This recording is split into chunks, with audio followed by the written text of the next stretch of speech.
So I've stuffed these and I've put 4 pins in place instead of just like 2. And you'd think, well, why do you need 4? Like, it's such a small piece.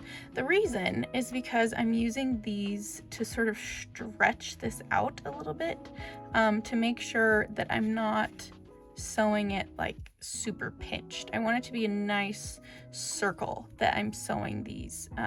So it helps just keep me on track to make this a circle instead of just a squished flat line.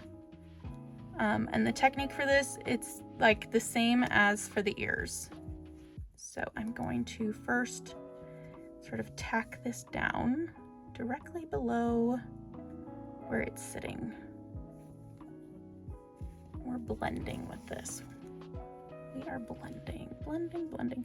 Okay, so then we're going through these front loops only, and we're going directly below, as much as we can, directly below where we want the seam to be, where we want it to sit. We don't want to have any, I'm not gonna do that, that's gonna poke me. Directly below where we want this to sit, we don't want any lines going outwards. So we're not sewing this way, we're sewing kind of around at a little diagonal a little bit. Okay, and then going forward just a smidgy.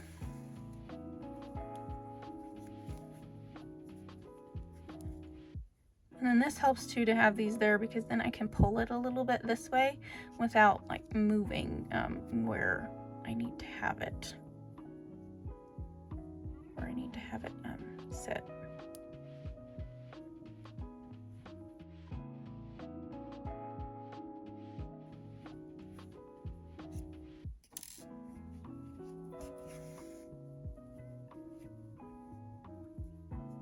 Okay, and then the next front loop. And I am gonna move, actually I'm gonna take another pin and put it right here and take out this pin.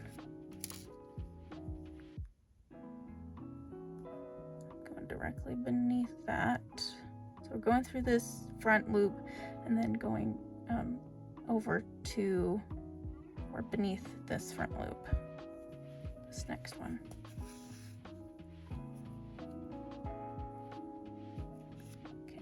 Take that out.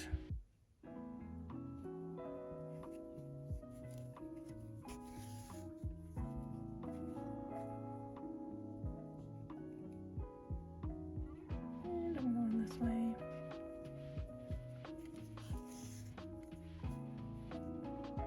Okay, almost done.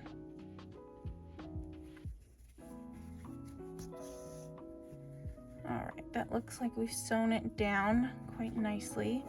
And now what I'm gonna weave in these ends, but what I would usually do is I would just leave this strand hanging out in case after I sew this one on, if it like in case it doesn't look straight, then I can use this to either finagle it the way that I want, or I can use it to, it's easier to unsew this if I have a strand here.